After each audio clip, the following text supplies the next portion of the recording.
Praise the Lord. Yesu నామమునకే జయం కలుగును గాక. మన రక్షకుడైన యేసుక్రీస్తు పరిశుద్ధ నామములో అందరికీ వందనాలు.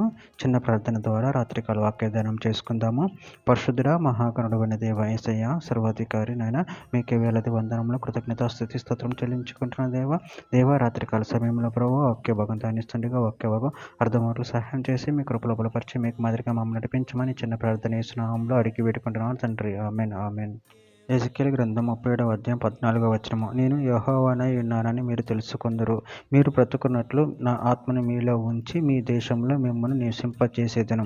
యెహోవా నాకు నేను మాట ఇచ్చి దానిని నెరవేరుతునని మీరు తెలుసుకొందురు. ఇదే యెహోవా వాక్కు. ఆమె దేవుడి వాక్య భాగం దీవించును గాక.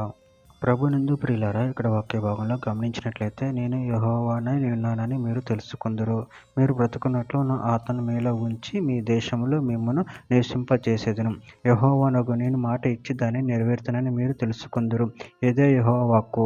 అదేవిధంగా వాక్య భాగంలో గమనించినట్లయితే యెహెజ్కేలు గ్రంథం 11వ అధ్యాయం 19వ వచనం.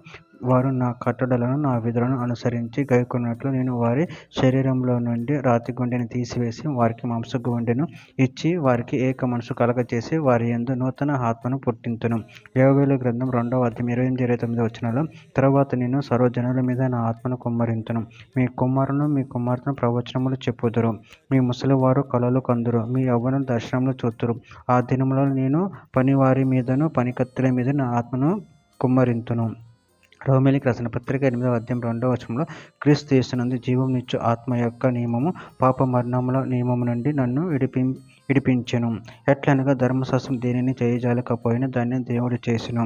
రోమీయులకు రాసిన పత్రిక 8వ అధ్యాయం 11వ వచనం. మృతుల నుండి యేసును లేపిన వాని ఆత్మ మీలో నివసించిన ఎడల మృతుల నుండి క్రీస్తు యేసును లేపిన వాడు చావునకు లోనైన మీ శరీరమును కూడా మీలో నివసించుచున్న తన ఆత్మ ద్వారా జీవింపచేయును.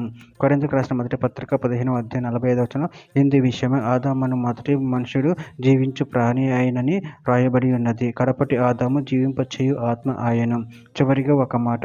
తీతుకు రాసిన పత్రిక 3వ అధ్యాయం 5వ వచనం. మనం నీతిని అనుసరించి చేసిన క్రియల మూలంగా కాక తన కనికరం చొప్పున పునర్జన్మ సంబంధమైన స్నానం ద్వారా పరిశుద్ధాత్మ మనకు నూతన స్వభావము కలుగ చేయుట ద్వారాను మనల్ని రక్షించెను. ఆమె దేవుడి వాక్య భాగం దీవించిన కాక చిన్న ప్రార్థన చేసుకుందాము. పరిశుద్ధుడా ప్రేమగల దేవ యేసయ్య, మీరు ఇచ్చిన వాక్యదానం ప్రభావం కృతజ్ఞతలు చెల్లించుకుంటున్న తండ్రి. మమ్మల్ని అద్భుత ప్రభావం మమ్మల్ని జీవింపచేస్తున్న దాన్ని బట్టి ప్రభావం కృతజ్ఞతలు చెల్లించుకుంటూ మీ ప్రేమ కృపలు మమ్మల్ని నిరంతరం కాచి కాపాడి మీకు మాదిరిగా మమ్మల్ని నడిపించమని చిన్న ప్రార్థన చేస్తున్నాము. అడిగి పెట్టుకుంటున్నాను తండ్రి. Amen amen.